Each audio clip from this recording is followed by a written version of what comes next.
Bon, par où commencer? Déjà, pourquoi j'ai fait cette vidéo? Hier, j'étais sur Facebook et je regardais, je scrollais dans les vidéos. Et je suis tombé sur un mec qui a appelé le SAMU, donc le SAMU de Arras, il me semble. C'est dans le nord de la France, du côté de Lille, je crois. Il appelle le SAMU et il tient la ligne pendant 15 minutes. Il appelle le SAMU pourquoi? Il y a 2 jours, enfin, au moment de l'appel, il y avait 2 jours, sa fille était tombée malade. Le lendemain, il décide d'emmener sa fille. Donc il y a 23 ou 24 ans, je sais plus. Il décide d'emmener sa fille aux urgences. Les urgences font leur travail. Finalement, elle rentre chez elle. Pense que le médecin il est pas con, il a quand même fait 10 ans d'études, il est médecin urgentiste. A priori, s'il la ramène chez elle, c'est que ça craint pas trop. Sauf erreur médicale, mais bon, on peut pas prendre ça pour des généralités, c'est quand même des cas extrêmes. Voilà.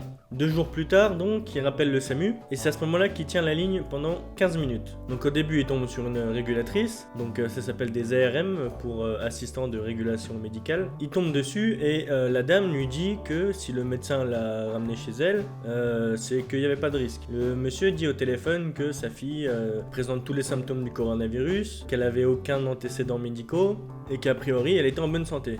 Donc là les symptômes, elle avait 38,6 de température, elle avait une toux sèche, elle était très fatiguée et elle avait mal à la tête. C'est ce que le papa dit au téléphone. C'est les mêmes symptômes à peu près qu'une grippe en fin de compte. Si le médecin des urgences lui a dit de rentrer à la maison, c'est qu'il n'y a pas de risque. Il a certainement fait un test de la grippe, c'était certainement la grippe. Quand tu vas aux urgences, c'est 3 quarts du temps, ils te font une prise de sang.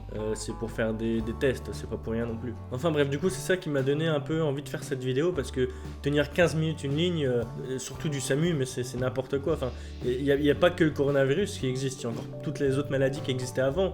Les gens qui font des arrêts cardiaques, les gens qui ont du mal à respirer, les gens qui font des AVC. Enfin, voilà, tenir 15 minutes une ligne du SAMU, mais c'est grave en fin de compte. C'est très grave. Du coup, je vais vous parler un petit peu du coronavirus, ce que j'en pense et ce que je sais, parce que comme vous savez, je suis ambulancier, donc je côtoie des médecins, des fois j'ai l'occasion de leur parler. Voilà, je suis pas médecin moi-même, mais je connais 2-3 trucs. Donc déjà, le coronavirus, je vais mettre une photo juste là. Pourquoi on l'appelle le coronavirus? Parce qu'au microscope, en fait, il forme une espèce de couronne autour de lui. C'est juste pour ça qu'on l'appelle le coronavirus. Les gens pensent que le coronavirus, c'est un virus. Ils pensent que c'est de quoi on est touché en ce moment. Mais non, le coronavirus, c'est une famille. C'est comme les cancers, on peut pas dire j'ai un cancer. Non, j'ai un cancer des poumons, j'ai un cancer de la prostate, j'ai un cancer des os. Voilà, le cancer, ça regroupe plusieurs cancers en fin de compte. Donc on a connu en 2002 le SRAS, qui était apparu en Chine. En 2012, on a connu le MERS, qui était apparu au Moyen-Orient, si je dis pas de bêtises, en Arabie Saoudite. On s'en est sorti. Enfin voilà, c'était des épidémies, on s'en est sorti. Vous avez même certainement oublié ce que c'était et quand c'était. Là actuellement en France, on est à 4400 cas, je crois, un truc comme ça, et à peu près 90 décès. Donc je tourne cette vidéo, on est le 15 mars, donc ça va certainement monter, mais voilà. Ensuite, je voulais vous parler d'un truc, c'était les mesures du gouvernement. Macron, avant qu'il fasse son discours, on voyait plein de choses sur Facebook, sur tous les réseaux sociaux. Ouais, pourquoi la France ne fait pas ça? Pourquoi la France ne fait pas ci? Elle prend pas de mesures, elle fait pas... Voilà, on entendait crier de partout. Macron a fait son discours, ils ont décidé de fermer les écoles, les restaurants, tout ce qui n'est pas vital, en fin de compte. Et là, maintenant, sur les réseaux sociaux, on voit, c'est pas normal, ils ont fermé ça, ils ont fermé ci. Mais quoi, en fait? Tu veux quoi? Tu veux un remède miracle? Non, c'est une maladie, ça se guérit pas comme ça, enfin. Donc maintenant, je vais vous dire pourquoi le gouvernement a décidé de tout fermer. Le virus, il est en France. Comme je vous disais, on a à peu près 4000 cas confirmés. Un peu plus, parce qu'il y a des cas qui restent chez eux, qui appellent pas le SAMU pour rien, et parce que voilà, voilà. Donc, le gouvernement a décidé de fermer. C'est pas pour arrêter la maladie, c'est pour la ralentir. Faut savoir qu'en France, on a un nombre de lits médicaux, ou médical, je sais pas comment on dit. Bref. On a un nombre de lits dans les hôpitaux limité. On peut pas construire un hôpital en 3 jours, hein, c'est pas possible. Puis ça coûte de l'argent aussi. Donc on a un nombre de lits limité. Je vais dire des chiffres random, hein. J'ai pas les chiffres en tête, mais c'est pour vous imaginer un peu le truc. Admettons, le virus va faire 1 million de victimes, 1 million de contaminés, c'est ce qui est déjà énorme. Si le gouvernement ne prend pas de mesures, les 1 million, on les aura en 15 jours. Admettons, c'est encore des chiffres random. Les 1 million, on les aura en 15 jours. Le gouvernement prend des mesures parce qu'il dispose, on va dire, de 10 000 lits. Voilà, il dispose de 10 000 lits d'hôpitaux. Maintenant, imaginez si les 1 million de personnes en 15 jours vont dans les hôpitaux. Alors alors qu'ils disposent que de 10 000 lits. On les met où les autres? On va mettre 10 000 patients dans des lits et les autres on les met où? Vous comprenez un peu le problème? Donc ils ont tout fermé pour limiter la propagation, pas pour l'arrêter, c'est pas possible, le virus il est là.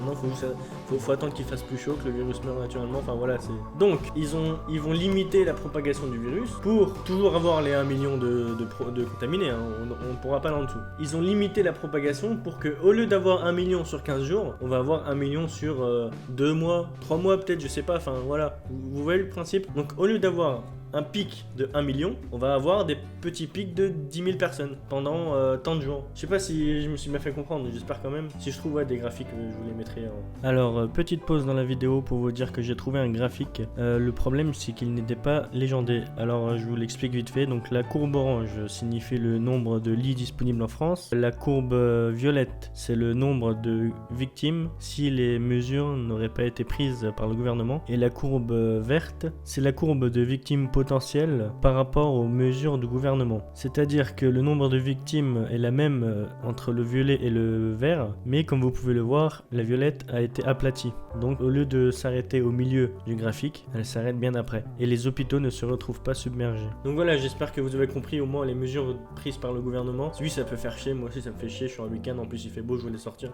Enfin voilà, bon, c'est tout, c'est comme ça. Il y a plein de choses à faire. Il y a Netflix, il y a YouTube, hein, il y a plein d'autres vidéos en dessous que tu peux regarder sur ma chaîne, ça me dérange pas non plus. Enfin bref, du coup, je vais vous dire maintenant comment vous en protéger. J'ai pas la science infuse non plus, c'est ce que je pense, c'est ce que j'ai appris à l'école aussi, parce que j'ai comme une formation de quelques mois dans une école d'un CHU, donc voilà, je sais à peu près comment me protéger quand je travaille. Donc déjà, la première des choses, c'est se laver les mains.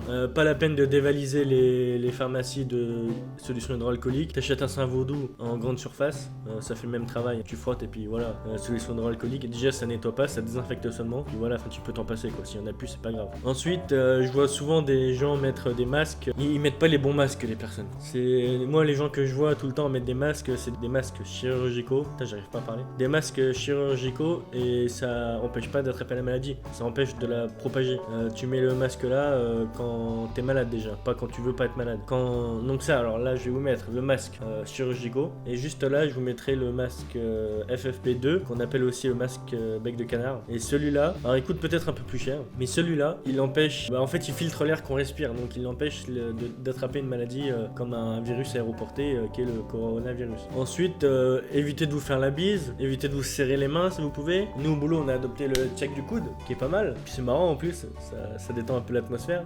Voilà, enfin soyez prudents, mais arrêtez de paniquer, arrêtez de dévaliser les magasins, ça sert à rien. Et au final, même si vous êtes malade, vous avez déjà eu la grippe je suppose, ça fera pareil. On va dire les 90% des personnes qui décèdent, alors c'est malheureux pour eux, mais 90% des personnes qui décèdent, c'est des personnes au-delà de 75 ans, avec déjà des antécédents médicaux, des antécédents pulmonaires. Enfin bref, j'espère que cette vidéo vous aura éclairé un petit peu l'esprit, vous aura un petit peu détendu. Oui, faut pas prendre la maladie à la légère, faut pas prendre le coronavirus à la légère. D'ailleurs, on l'appelle le Covid-19 maintenant, hein. C'est plus, comme je vous disais, le coronavirus c'est une grande famille. Mais voilà, si vous êtes prudent, il n'y a pas de raison de... Moi, je travaille avec des malades tous les jours, du coronavirus on en a transporté, je suis pas malade moi-même, enfin pour l'instant j'ai pas les symptômes, voilà, je me suis protégé comme je devais, et voilà, c'est pas...